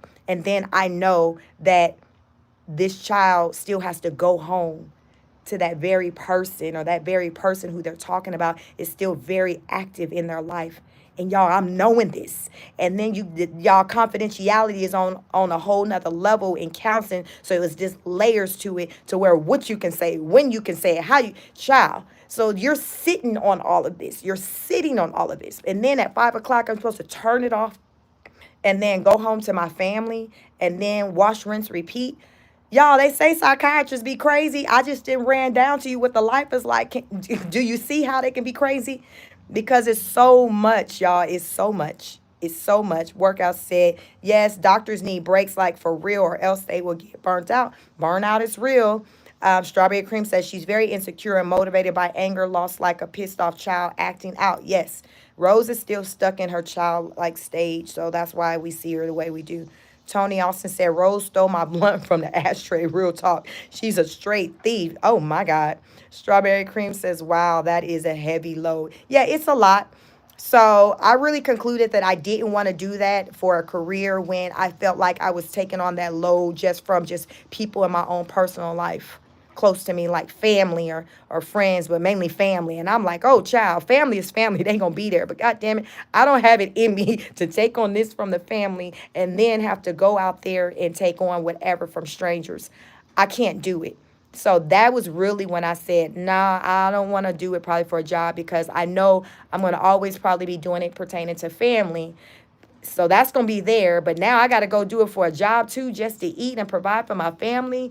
Nah, I pass. But the beautiful thing is that even though I don't do it as a job, I still feel like I do it like regularly when I encounter people because I'll get in conversations with them.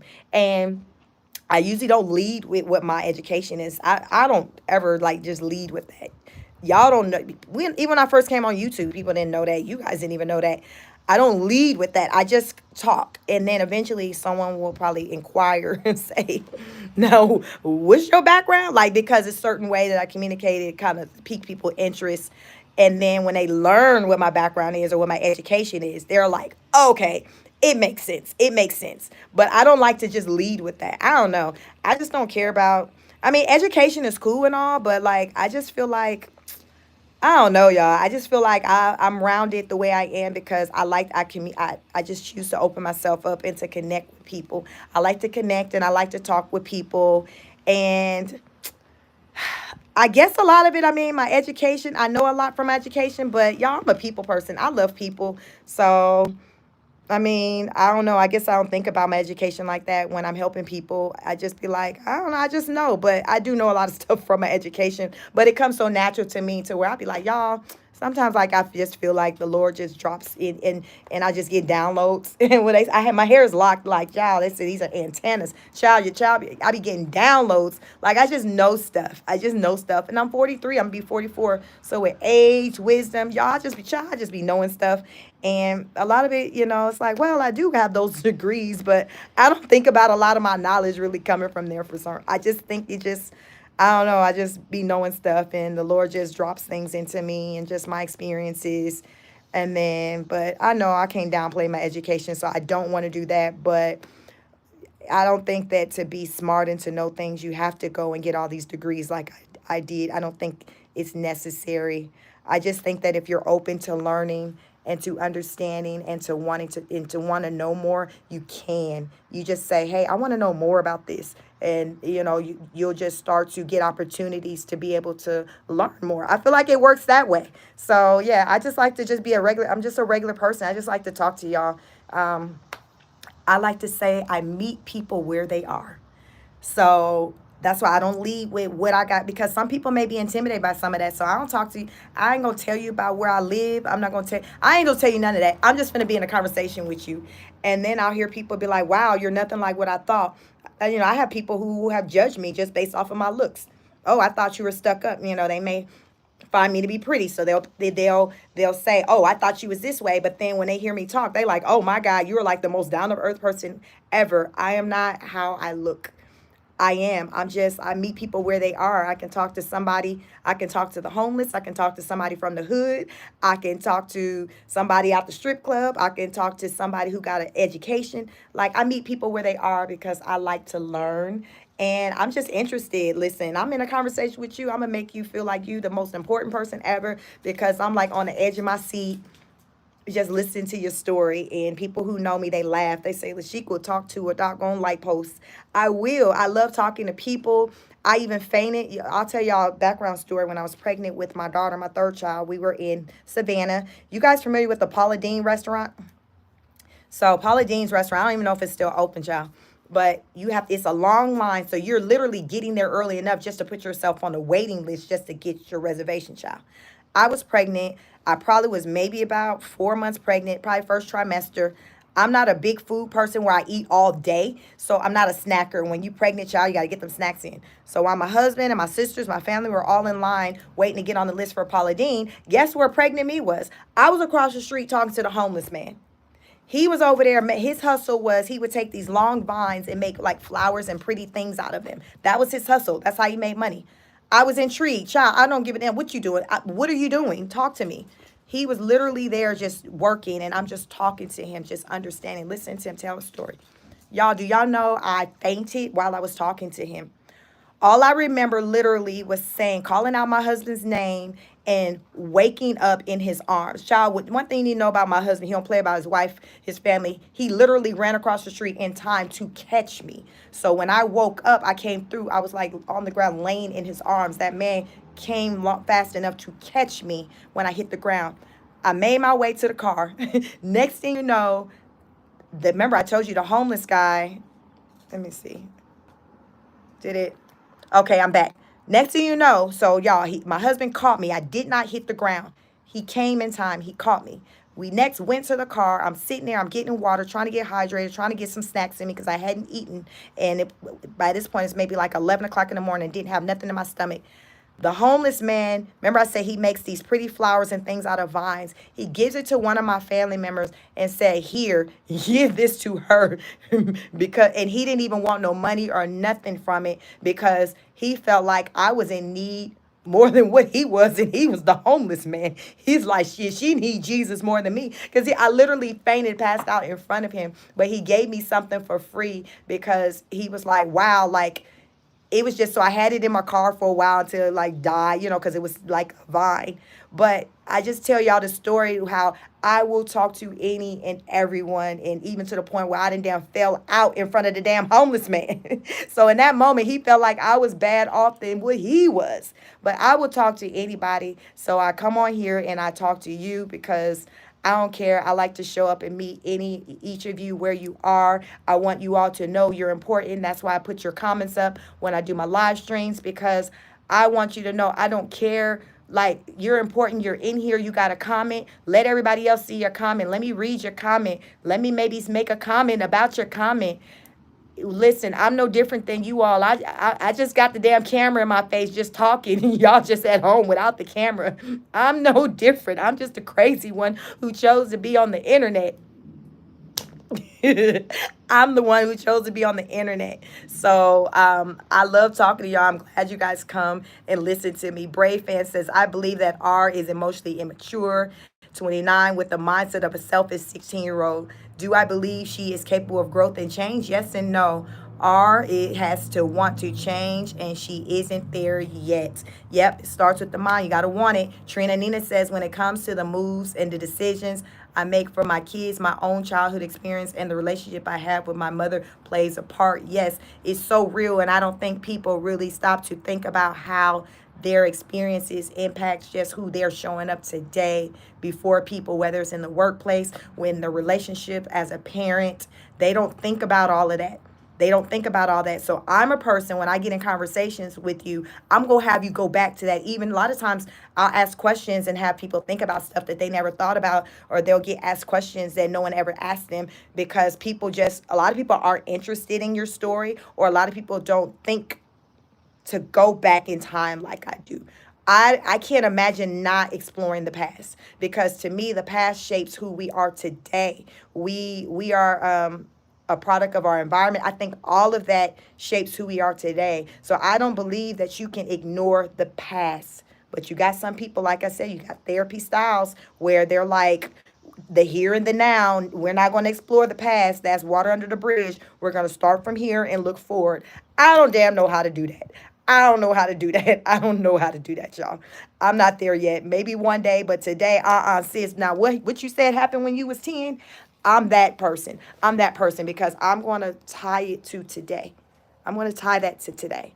And we're going to talk about, okay, how we can progress and move forward now that we know that we had some unkosher stuff that happened that wasn't dealt with. We're going to try to close it up and deal with it so we can move forward. That's the place that I come from. Mitzi said, love your locks. Thank you. Mike TV, he said, hey, you. Hey, Mike, I seen you live. You was working last night when I got off of mines. Thank you for joining. Thank you for all the love. I saw your post this morning. So funny. Yeah, it was a lot of people that came through last night. I would say, yeah, the most probably, yeah, in one live since I've been covering Rose. So it was definitely a lot of people. I think it was upwards of 186 was the peak where people kind of came in at some point during the live. But That video has quite a bit of views. It was like 1,100 or something by the time I ended it, and child is something else now. So it's definitely growing. And listen, as long as you all are here for my analysis on the rose, I will give you my analysis. But if there are other things that you all are interested in me talking about, let me know, because I'm not a one trick pony. Like psychology counseling, like I said, I got a whole degree, master's degree in clinical mental health counseling. So that psychology, child, I can break that ish down. That's my thing. It's my thing. And that's what I use as I talk about rose and other things. Even with my fitness, I kind of go there a little bit in the mornings when I do my fitness. Today we did a walk. I'm like, I think I want to go outside and walk. So we're going to walk and chat. So I'm gonna try to pull in my fitness crew, and I'm gonna try to pull in my evening honor students, my night class. I want to pull them into, and you guys came through. I got 45 likes. I got super chat. 36 of y'all still here. I'm just grateful and appreciative. Let me see. BDD says her anxiety is even selfish. How do you live in a high rise with young children and not worry about? Come on now. She uses anxiety for attention, in my opinion. Yes, so that's a real thing. A lot of people will use their mental illness as a crutch. It's like, okay, well, people know that I got anxiety. So when I do this, that, and the third, I'm just going to put it on. Y'all know I got anxiety. Y'all know how people do that. Somebody be like, I'm bipolar. Like, people will actually literally do that. And you have to call them out on it. You have to take responsibility of your own mental, physical health, all of that. And Rose chooses to just sit in a victimhood like mindset. She likes to be the victim, get sympathy, have people go out, fight her battles, all of that. She gets off on that, but child, we ain't feeding into that nonsense. Strawberry Cream says, well, I really appreciate all you are. You have given, you have a giving soul, and we are our past, present, and future. Thank you, Strawberry. Thank you. Mike TV said, how can I find the Rose chick on YouTube? What is her social media handles? Queen of Kings. I think she says everything is under Queen of Kings. I think she said her Facebook account is Rose Miller. I tried to find that one day and I didn't find that. But Mike, her YouTube channel is Queen of Kings. So start there, and maybe in her description, she got some links to some other things. But she's all over. She got TikTok, Instagram, but I think everything is under KWEEN of Kings, all ran together. So you should be able to find her that way. Get ready. She got a lot going on, but she has a lot of followers. I think on TikTok, she might have like over 300,000 followers. Then she got an Instagram. I think I might have seen that. Like, so Rose got a lot of followers. Collectively, like, Rose is definitely well over 1 million, like, followers between all of her social media. And I think her YouTube is now at, like, 1.06. So she's growing. Rose is getting the attention. So that's fine. I figure as long as Rose is on the internet, there's going to be something to talk about, period. There's going to be something to talk about. I believe I will get tired of Rose talking about Rose before Rose stopped giving me something to talk about. Like, really, I think that's what I say that. I think that's what it will come down to. Me getting tired before it coming down to you all no longer being interested and there's nothing to talk about. Because Rose gonna give you something to talk about, y'all. You can't depend on nothing else. Rose is gonna give you something to talk about. May says, you're awesome. Thank you, May. Mike TV said, I found her. So her main stick is the interracial relationship stuff. Yes. So, yes, that was her claim to fame. Her being a black woman with a white man. She says what prompted her to want to do it is to show men, I guess the red pill community, that just because a woman is single with, a single mom, it doesn't mean that a man isn't going to come along and love on her and her children and take care of her and do all these things. So that's, she said, what prompted her to build and have this YouTube channel, to send that message to the men who said that it couldn't happen because she was a single mom. So she wanted to show them that it is possible, and she says she wants to show ladies that it's possible. But child, the only thing is that she damn built it on a lie because she made it seem like she was a whole kept black woman by this white man, but that wasn't the case. She was over there, living from her YouTube checks, not from whatever this white man was doing on a job somewhere. Her lifestyle comes from YouTube, which is fine. But it's just the fact that she had been lying about it. So that's the part that has kind of taken people aback, because it's just like, you lied and said this, that, and the third, but when you cussed him out in July, you said he was broke. You said you're the one who financed everything. So let us know you lied. All these TikToks, these shorts that you made about your man taking care of you and do all this, you lied. So that's what prompted a lot of people to kind of come out here and talk about her. At least that's what prompted me to talk about her. I was like, she done hustled these people to 1 million subscribers. And that was my very first live video about her. Go back, if you're new to my channel, go back, check out my very first video I did when I talked about Rose after she cussed her husband out. And I've been on here talking about her ever since, because listen, y'all had a lot to say. Y'all shared the same sentiments. And I just been coming back, and we just have continued to just talk about the shenanigans. That's how we got here. That was not what they say. You think you got a plan? The Lord gonna laugh at you, be like, huh, oh, if you think that's the plan. Because when I came back to YouTube in June, because I had taken a break, I said, I'm gonna come back, I'm gonna just do fitness. Like, that was gonna be my focus, because I knew when I came back to YouTube, I wanted it to be for something that counted, that mattered. So I said, okay, I'm gonna just vlog my life for my fitness life, and it's just gonna be about that. But then when Rose cussed out the bread, I said, oh, hell no. So I blew the dust off of StreamYard and went live for the first time in like almost a year.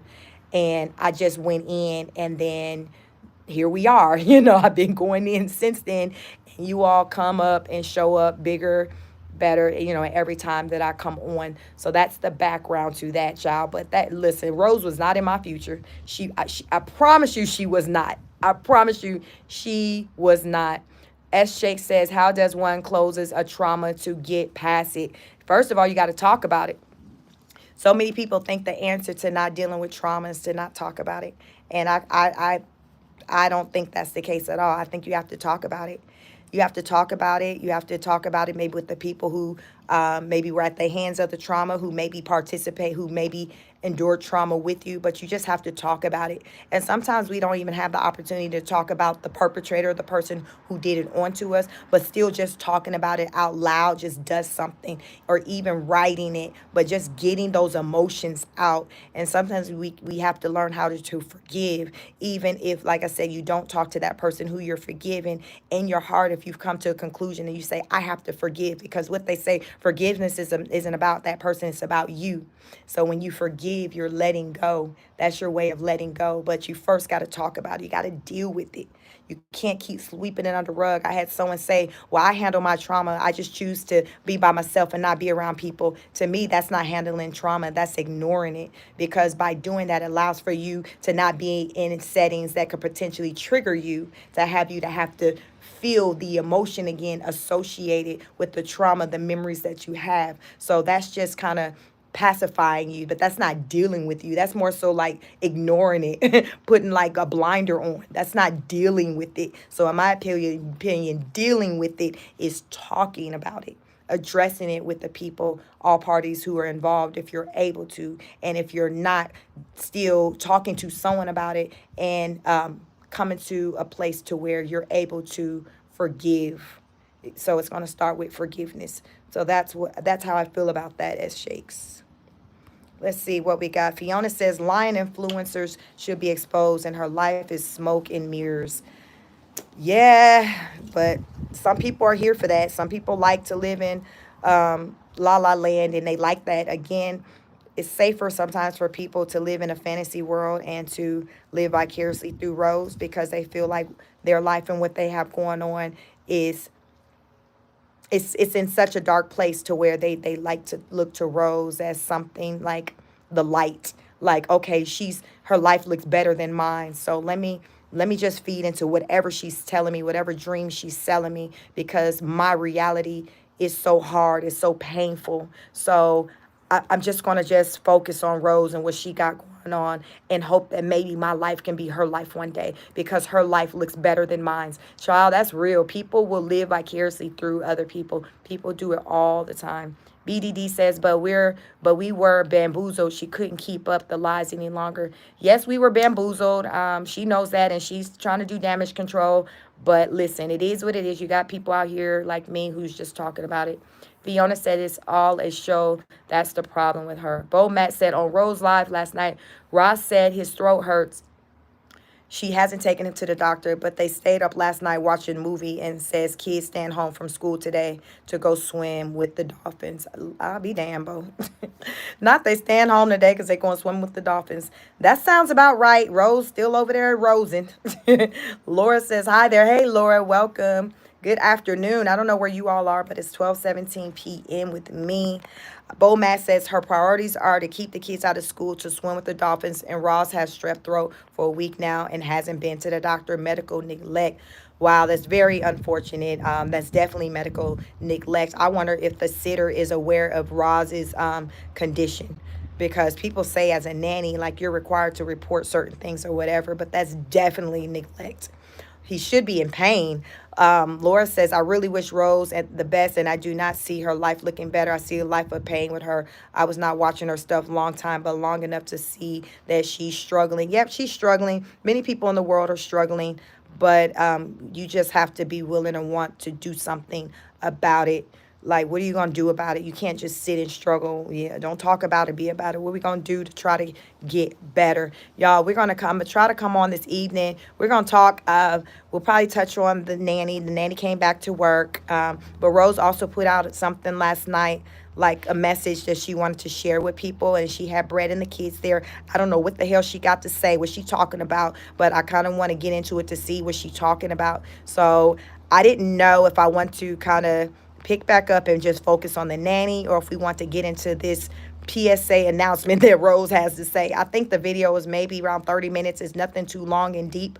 So I'm kind of interested to see what the hell she's talking about. So, but yeah, we might get into that too. So anyway, make sure you like, share, and subscribe, and you hit that notification bell so you know when I go live. I got to get my thoughts together, figure out how I want to tackle things to create, the thumbnail and the title and everything for later. So y'all just expect to see something, within the next couple of hours, scheduling for a show for this evening. Happy Friday, y'all. It's Friday night. Just got paid. So I'm gonna say, listen, some of y'all might have got paid today. It's Friday. It's Friday. So we're gonna talk about some things on Friday. S Shake says, thank you for answering. Now I understand. Thank you for the question. And I'm happy I was able to help, child. Laura said, I've been around all of them and not yet sick. Yep. So listen, I thank each and every one of you. I thank you for the super chats. Cashapp is $speak50. The like, share, subscribe. That's for the free. So listen, I'm just trying to be circulated around the world. Laura says, I hope to catch your live. Yes, I want you all to catch the live and be there early, because y'all know, listen, they be like, listen, Sheik, you come out the box. I ain't got no intro or nothing yet. That's another thing. Anyone who's familiar, and you guys can probably come back and let me know later this evening, as far as with an intro for my show, anybody who's able to maybe, who's creative or whatever, who wants to try to create something, that I can have playing maybe before I get started. Because, child, I come out the gate ready. So, but yeah, if there's anybody who wants to assist me with something like that, yeah, let me know in the comments on my video, and we'll talk about it later. And we could try to figure out what we can do as far as with like a nice little intro to our show, to the school. We are the honor students, like we are the top of our class, y'all. We are the scholars. So something centered around the theme of just just learning, just trying to elevate, because that is what we do. So think about that. Let me know in the comments if you have any recommendations or if you're able to assist with that. But in the meantime, y'all, I will catch y'all later on the next live. I am Sheik from Sheik Speaks. Have a wonderful, happy Friday. Peace.